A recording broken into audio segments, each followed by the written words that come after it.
बदलते भारत की शान।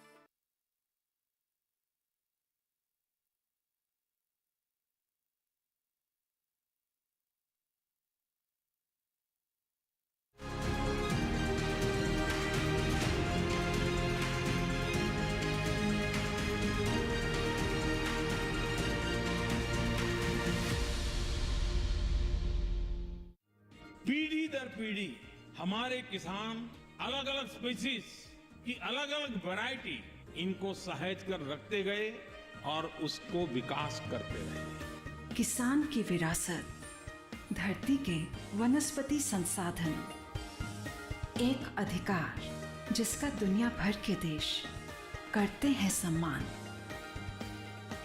आज भारत उन अधिकारों को दे रहा है नए मुकाम, ताकि और बढ़े किसानों की वंशागत किस्मों की पहचान का अभियान।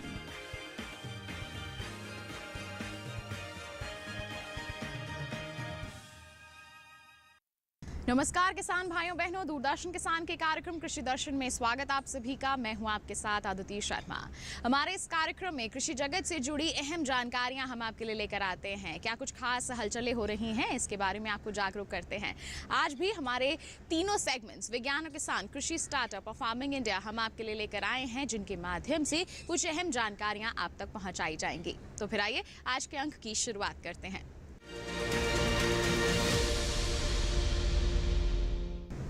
किसान भाइयों बहनों, वैज्ञानिक विधि से मधुमक्खी पालन को बढ़ावा देने के लिए हमारे देश का जो कृषि मंत्रालय है वो निरंतर प्रयासरत है। और इसी संदर्भ में डीडी किसान स्टूडियो, जो कि कृषि मंत्रालय में ही स्थित है, उसके माध्यम से कृषि मंत्रालय के अपर आयुक्त डॉक्टर नवीन पटले-काले ने क्या कुछ खास जानकारी दी है, आइए आपको दिखाते हैं। हमारे देश में बागवानी फसलों जैसे कि सब्जियां, फल, मसाला फसलें, प्लांटेशन वाली फसलें जैसे कि काजू, कोकोआ, इस तरह की जो बागवानी फसलें हैं, इनका एरिया और प्रोडक्शन तेज़ी से बढ़ रहा है। और इस प्रकार की फसलें हमें ज़्यादा आय भी देती हैं और हमारे किसान इसको तेज़ी से अपना रहे हैं। सबसे महत्वपूर्ण बात यह है कि बागवानी फसलों की हम जब बात करते हैं तो इन फसलों में फूल आने के बाद एक निश्चित अवस्था में परागण की क्रिया होती है। इस परागण की क्रिया को करने के लिए बहुत सारे कीट का योगदान होता है और सबसे महत्वपूर्ण जो योगदान जिस कीट का है वो मधुमक्खियाँ हैं। मधुमक्खियाँ कहते हैं कि जब प्रकृति में इनका जब योगदान की बात होती है तो निश्चित तौर पर ये फूलों पर बैठती हैं और वहाँ से परागकण लेकर के वो अपने स्थान पर जाती हैं। परंतु इस दौरान परागण की जो क्रिया होती है उससे फूल बनने के बाद में उसमें बीज आना चालू होते हैं। तात्पर्य यह है कि परागण की क्रिया में मधुमक्खियों का महत्वपूर्ण स्थान है और इनका खेतों में होना जरूरी है।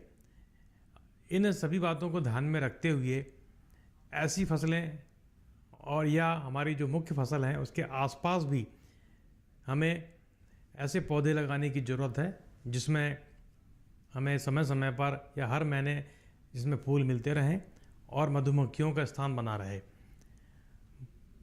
सभी फसलों में हम देखते हैं कि जहाँ पर भी परागण की क्रिया होती है वहाँ पर मधुमक्खियों के द्वारा लगभग 50 से 60% फसलों में परागण की जो क्रिया है वो मधुमक्खियों के माध्यम से ही होती है।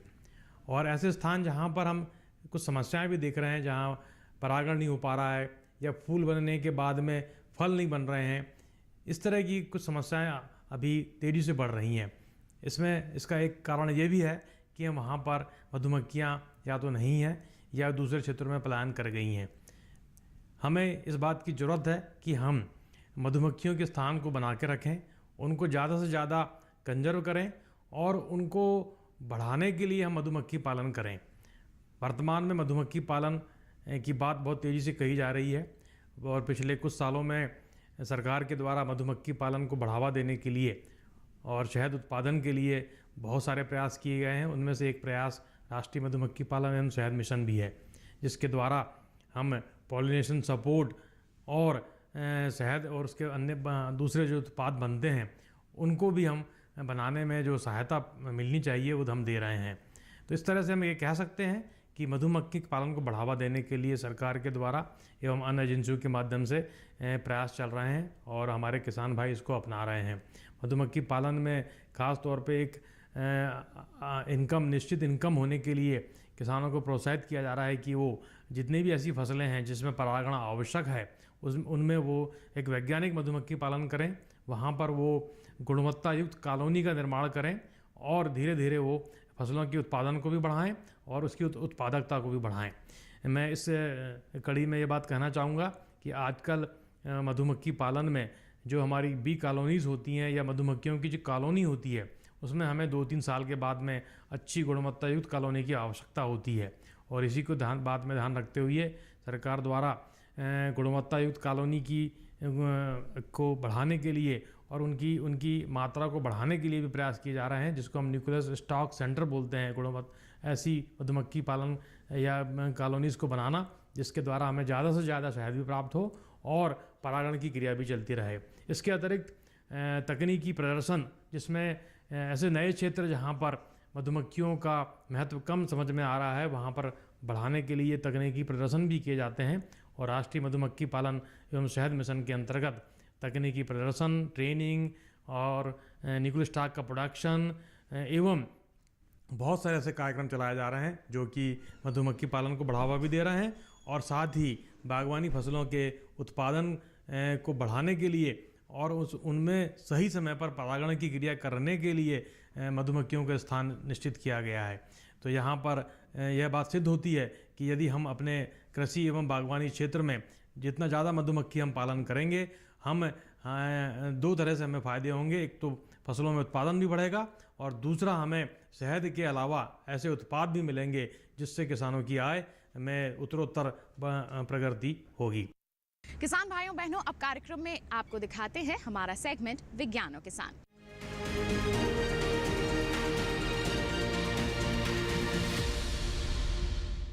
हम सभी जानते हैं कि पराली एक गंभीर समस्या है और अगर इसे जला दिया जाए तो इससे वायु प्रदूषण काफी हद तक बढ़ जाता है। ऐसे में बहुत ज्यादा जरूरी है कि इसके विकल्प ढूंढे जाएं। पराली प्रबंधन हमारे देश में किस तरह से किया जाए, किसान इसे कैसे अपनाएं, इसी से संबंधित एक कार्यशाला का आयोजन लुधियाना की पंजाब कृषि विश्वविद्यालय में किया गया। क्या कुछ खास रहा इस कार्यशाला में, आइए आपको दिखाते हैं। पराली जलाना एक गंभीर समस्या है। इससे वायु प्रदूषण तो होता ही है, साथ ही साथ मिट्टी की सेहत भी खराब होती है। इसी को ध्यान में रखते हुए कि धान की पराली प्रबंधन कैसे हो, इसे लेकर भारत सरकार के कृषि एवं किसान कल्याण मंत्रालय लगातार प्रयासरत हैं। इसी से संबंधित लुधियाना स्थित पंजाब कृषि विश्वविद्यालय में पराली प्रबंधन पर एक कार्यशाला का आयोजन किया गया। इस समस्या से सबसे ज्यादा प्रभावित राज्य पंजाब, हरियाणा एवं पश्चिम उत्तर प्रदेश हैं। लोगों को जागरूक करने के लिए कृषि मंत्रालय एवं पंजाब कृषि विश्वविद्यालय द्वारा प्रयास प्रारंभ किया गया है। इस कार्यशाला में कृषि एवं किसान कल्याण मंत्रालय के संयुक्त सचिव एस रुक्मणी, मंत्रालय के वरिष्ठ अधिकारी, पंजाब कृषि विश्वविद्यालय के कुलपति और पंजाब के विभिन्न जिले के किसानों ने भाग लिया। तो ये था सेगमेंट विज्ञान और किसान। इसके साथ बताएं आपको कार्यक्रम में वक्त हो चला है एक छोटे से ब्रेक का। आप कहीं मत जाइए, देखते रहिए कार्यक्रम कृषि दर्शन और बने रहिए दूरदर्शन किसान पर।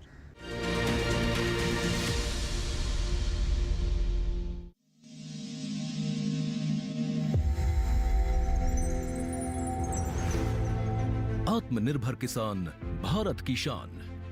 उत्पादन में आत्मनिर्भर होने के साथ साथ फसल की कटाई के उपरांत उपज की हानि को रोकने, ग्रामीण क्षेत्रों में रोजगार सृजन करने और बीज से बाजार तक के विजन को मजबूती देने के उद्देश्य से 1 वर्ष पूर्व माननीय प्रधानमंत्री श्री नरेंद्र मोदी जी ने एक महत्वाकांक्षी केंद्रीय योजना एग्रीकल्चर इंफ्रास्ट्रक्चर फंड की शुरुआत की।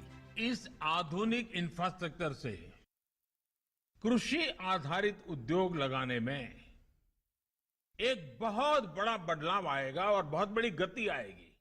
साथियों, अब हम उस स्थिति की तरफ बढ़ रहे हैं जहां गांव के कृषि उद्योगों से फूड आधारित उत्पाद शहर जाएंगे और यही तो आत्मनिर्भर भारत अभियान का संकल्प है। एग्रीकल्चर इंफ्रास्ट्रक्चर फंड से पात्र लाभार्थी गोदामों का निर्माण कर सकते हैं। छटाई या ग्रेडिंग इकाई, पैकिंग हाउस, सप्लाई चेन और कोल्ड चेन जैसी सुविधाएं या फिर प्राथमिक कृषि प्रसंस्करण केंद्र की स्थापना कर सकते हैं। इस योजना के तहत पात्र लाभार्थियों को 2 करोड़ रुपए तक के ऋण पर अधिकतम 7 वर्ष के लिए ब्याज में 3% तक की छूट दी जा रही है। ऋण पुनर्भुगतान के लिए 6 महीने से 2 वर्ष तक मोरेटोरियम की सुविधा भी उपलब्ध है। इस योजना ने अब तक सफलता की कई मिसालें कायम की हैं, जैसे कि मध्य प्रदेश के लाभार्थी श्री विपिन त्रिपाठी ने एग्रीकल्चर वेस्ट से बायोफ्यूल बनाने का इनोवेटिव प्राइमरी प्रोसेसिंग सेंटर लगाया है।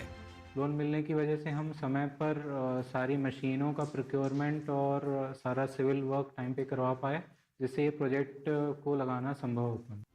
राजस्थान के लाभार्थी श्री यशवर्धन मुंद्रा ने सॉर्टिंग एंड ग्रेडिंग यूनिट लगाकर रोजगार के अवसर पैदा किए हैं। कर्नाटक की महिला उद्यमी श्रीमती ममता वी ने प्राइमरी प्रोसेसिंग सेंटर लगाकर प्रगति की नई राह चुनी है। ಸಣ್ಣ ಪುಟ್ಟ ಉದ್ಯಮಿಗಳನ್ನ ಮತ್ತಷ್ಟು ಅಗ್ರಿಕಲ್ಚರಲ್ಲಿ ಹೆಚ್ಚು ನಾವು ಇನ್ನಷ್ಟು ಸಾಧನೆ ಮಾಡಲಿಕ್ಕೆ ಕಾರಣಕಾರಕವಾದಂತ ಈ ಅಗ್ರಿಕಲ್ಚರಲ್ ಇನ್ಫ್ರಾಸ್ಟ್ರಕ್ಚರ್ ಫಂಡ್ ಇಂದ ನಮ್ಮ ಇನ್ನಷ್ಟು ಯೋಜನೆಗಳು ಆಯೋಜನೆಗಳು ಉತ್ತಮಗೊಂಡಿದೆ।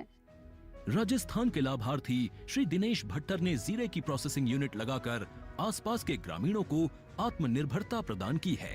महाराष्ट्र के लाभार्थी श्री अनूप कुमार मोहता ने वेयर हाउस बनाकर अन्न भंडारण को सुनिश्चित किया है। आज देश के कोने कोने से किसान, कृषि उद्यमी, किसान उत्पादक संघ, प्राथमिक कृषि सहकारी समितियां, स्वयं सहायता समूह और कृषि उपज मंडियां इस योजना का लाभ उठा रहे हैं।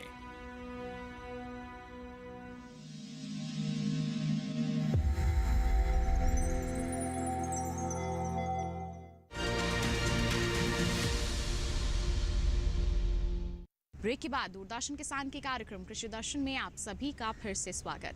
किसान भाइयों बहनों, आइए अब आपको दिखाते हैं सेगमेंट कृषि स्टार्टअप।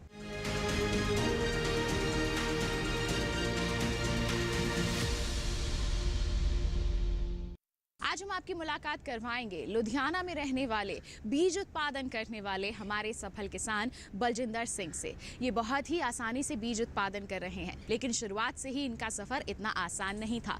कई चुनौतियों का इन्होंने सामना किया, वैज्ञानिकों का साथ पाकर इन्होंने इस सफलता को हासिल किया है। तो आइए इनकी सफलता की दास्तान इन्हीं से जानते हैं।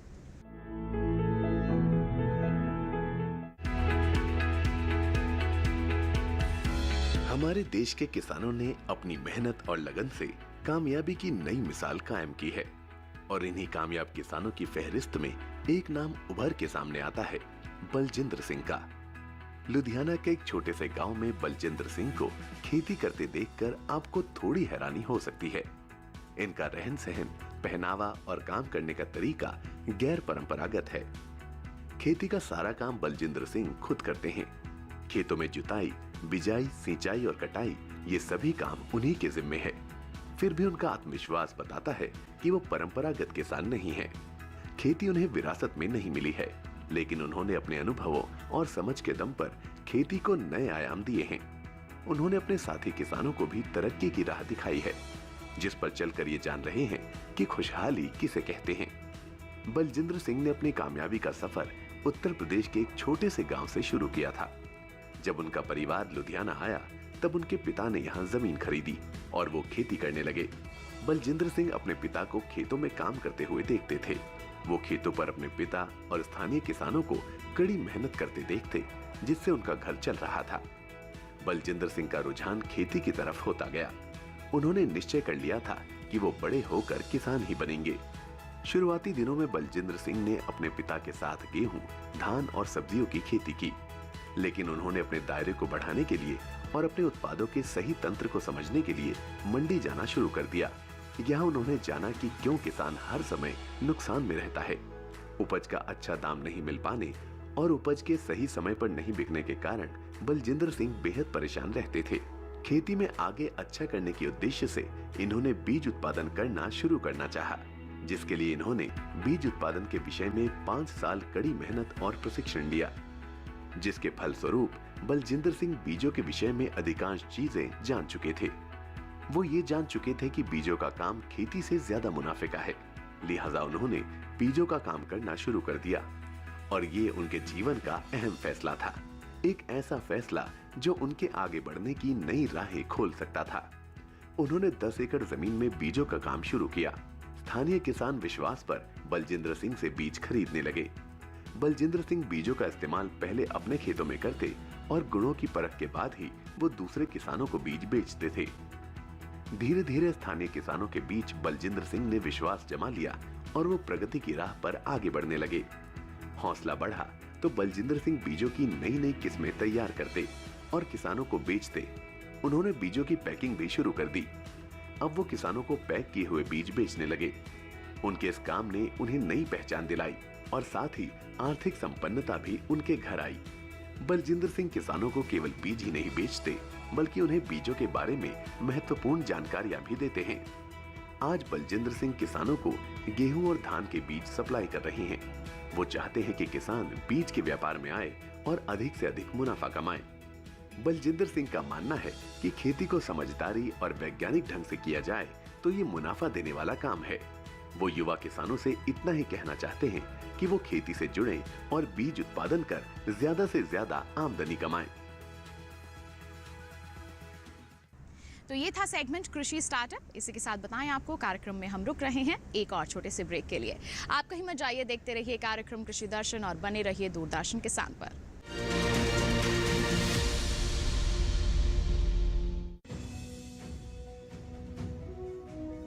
भारत सरकार का हर प्रयास किसानों को दे रहा है एक नई आस। देश के किसानों की खुशहाली और उन्हें आत्मनिर्भर बनाने के लिए भारत सरकार समर्पित है।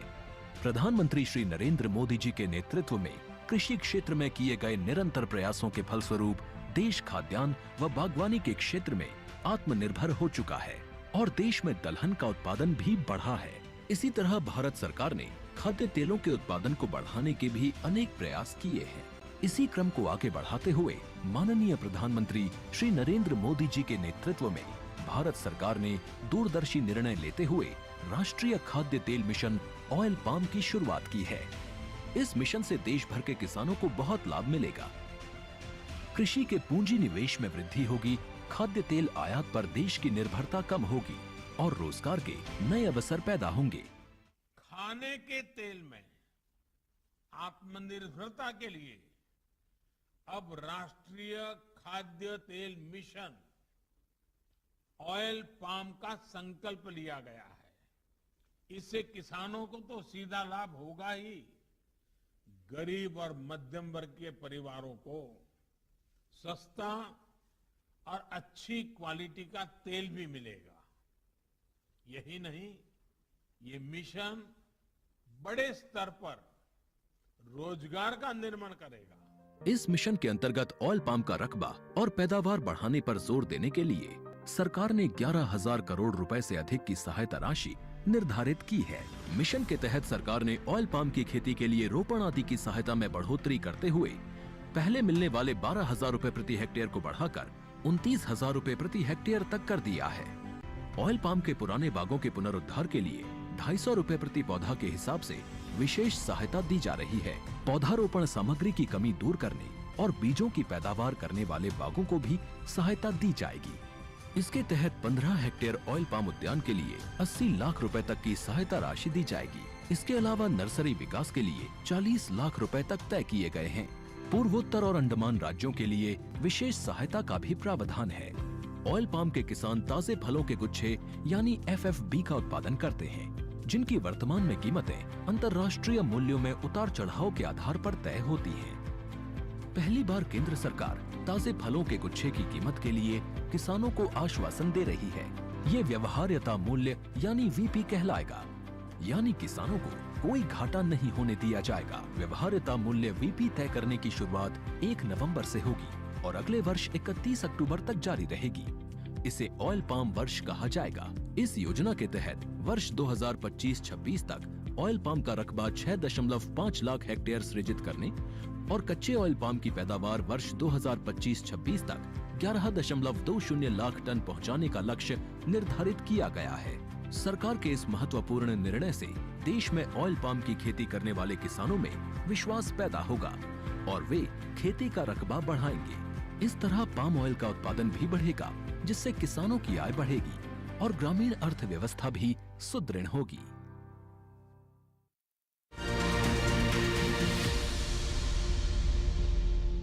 ब्रेक के बाद दूरदर्शन किसान के कार्यक्रम कृषि दर्शन में आप सभी का फिर से स्वागत। आइए अब आपको दिखाते हैं सेगमेंट फार्मिंग इंडिया।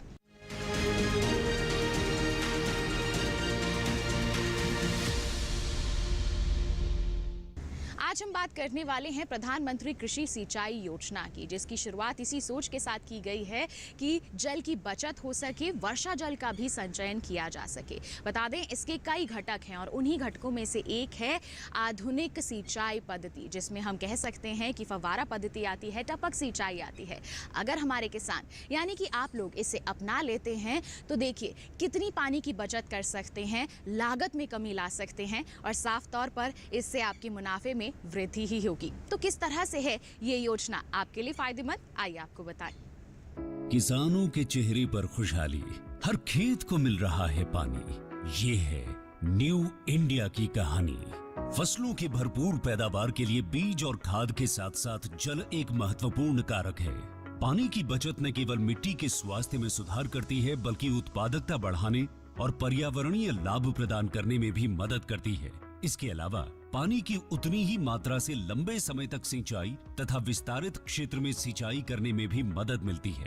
इसे ध्यान में रखते हुए माननीय प्रधानमंत्री श्री नरेंद्र मोदी जी के दूरदर्शी नेतृत्व में कृषि एवं किसान कल्याण मंत्रालय ने साल 2015-16 में पर ड्रॉप मोर क्रॉप यानी प्रति बूंद अधिक फसल योजना लागू की थी। सिंचाई में भी साइंटिफिक और टेक्नोलॉजिकल अप्रोच लगातार उसमें सुधार हो रहा है, उसको अपनाया जा रहा है। पर ड्रॉप मोर क्रॉप, इस मंत्र की भावना पर काम करते हुए माइक्रो इरिगेशन पर फोकस किया गया। ड्रिप या स्प्रिंकलर इरिगेशन को प्रमोट किया गया। सूक्ष्म सिंचाई के माध्यम से उपलब्ध जल संसाधनों के उपयोग को इष्टतम किया जा रहा है। इसका उपयोग सटीक सिंचाई और बेहतर ऑन फार्म जल प्रबंधन प्रथाओं को बढ़ावा देने के लिए भी किया जा रहा है। सूक्ष्म सिंचाई का ये तरीका भंडारित जल के संरक्षण और प्रबंधन में भी मददगार है। सूक्ष्म सिंचाई को दो तरीकों से अपनाया जाता है। पहला, ड्रिप इरिगेशन। इस तकनीक में पानी को पौधों की जड़ों पर बूंद बूंद करके पहुंचाया जाता है। इस कार्य के लिए पाइप, नलियां तथा एमीटर का नेटवर्क लगाना पड़ता है। इसे टपक सिंचाई या बूंद बूंद सिंचाई भी कहते हैं। दूसरा तरीका है स्प्रिंकलर इरिगेशन। इस तकनीक में दबाव के तहत पानी का छिड़काव किया जाता है और बारिश के रूप में पाइपों के नेटवर्क से जुड़े नोजल सेट के माध्यम से पौधों पर बरसाया जाता है। योजना के मूल्यांकन से पता चला है कि माइक्रो इरिगेशन से जल उपयोग दक्षता में लगभग 30 से 70% तक सुधार हुआ है। विभिन्न फसलों की उत्पादकता में 9 से 60% तक की वृद्धि हुई है तथा गुणवत्ता भी बढ़ी है। किसानों की आय में 10 से 69% तक की बढ़ोतरी हुई है। पंपिंग में विद्युत ऊर्जा और डीजल की बचत हो रही है। साथ ही इससे ग्रामीण क्षेत्र में रोजगार के अवसर भी उत्पन्न होते हैं। पर ड्रॉप मोर क्रॉप यानी प्रति बूंद अधिक फसल के तहत ड्रिप और स्प्रिंकलर सिस्टम के लिए सरकार छोटे और सीमांत किसानों को 55% और अन्य किसानों के लिए 45% की सहायता प्रदान करती है। इसके अलावा कुछ राज्य सूक्ष्म सिंचाई को प्रोत्साहित करने के लिए किसानों को अतिरिक्त सब्सिडी भी प्रदान करती है। इसे लगाने के लिए एक लाभार्थी को अधिकतम 5 हेक्टेयर क्षेत्र में सूक्ष्म सिंचाई हेतु सहायता मिलती है। 2015-16 से अब तक प्रति बूंद अधिक फसल यानी पीडीएमसी योजना के माध्यम से सूक्ष्म सिंचाई के तहत लगभग 78 लाख हेक्टेयर क्षेत्र को कवर किया गया है, जो कि पीडीएमसी से पूर्व 8 वर्षों में कवर किए गए क्षेत्र से लगभग 81% अधिक है। इसके अलावा सूक्ष्म सिंचाई के कवरेज के विस्तार के लिए राज्यों को संसाधन जुटाने और किसानों को सूक्ष्म सिंचाई प्रणाली स्थापित करने में मदद के लिए साल 2017-18 के केंद्रीय बजट में नाबार्ड के साथ मिलकर 5,000 करोड़ रुपए की सूक्ष्म सिंचाई कोष यानी MIF बनाया गया है। पर ड्रॉप मोर क्रॉप योजना का लाभ पाने हेतु अपने नजदीकी कृषि एवं उद्यान विकास के कार्यालय से संपर्क करें। माननीय प्रधानमंत्री श्री नरेंद्र मोदी जी के मार्गदर्शन में देश का किसान अब आत्मनिर्भर होकर खुशहाली की ओर अग्रसर है। देश अब संकल्प से सिद्धि की ओर बढ़ चला है।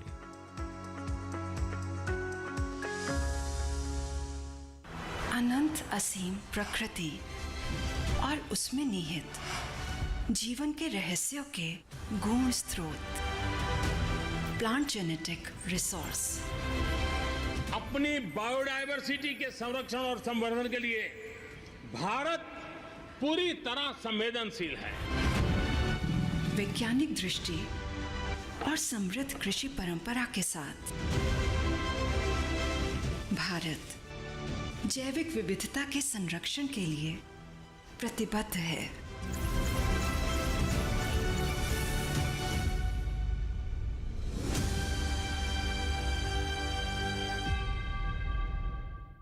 तो ये था सेगमेंट फार्मिंग इंडिया। इसी के साथ आपको बता दें आज के कार्यक्रम में बस इतना ही। उम्मीद करते हैं जितनी भी जानकारियां आज के कार्यक्रम के माध्यम से आप तक पहुंचाई गई हैं सभी आपके लिए फायदेमंद साबित हुई होंगी। साथ ही आपको बताएं कि आप हमारा ये कार्यक्रम दोबारा देख सकते हैं। टीवी स्क्रीन पर दिखाए जा रहे इस QR कोड को स्कैन कीजिए, सीधा पहुंच जाएंगे हमारे YouTube चैनल पर। और इसके अलावा आप हमसे जुड़ भी सकते हैं। कोई जानकारी साझा करनी है तो आप हमें ईमेल कर सकते हैं। ईमेल ID है हमारी krishidarshan@gmail.com। आप हमें पत्र भी लिख सकते हैं। पता बता दें आपको, पता है हमारा कृषि दर्शन, कमरा नंबर 58, CPC दूरदर्शन, खेलगांव, नई दिल्ली 110049। तो किसान भाइयों बहनों, इसी के साथ आज के लिए इतना ही। अगले अंक में हम फिर होंगे हाजिर। तब तक के लिए दीजिए इजाजत, लेकिन आप बने रहिए दूरदर्शन किसान पर। नमस्कार।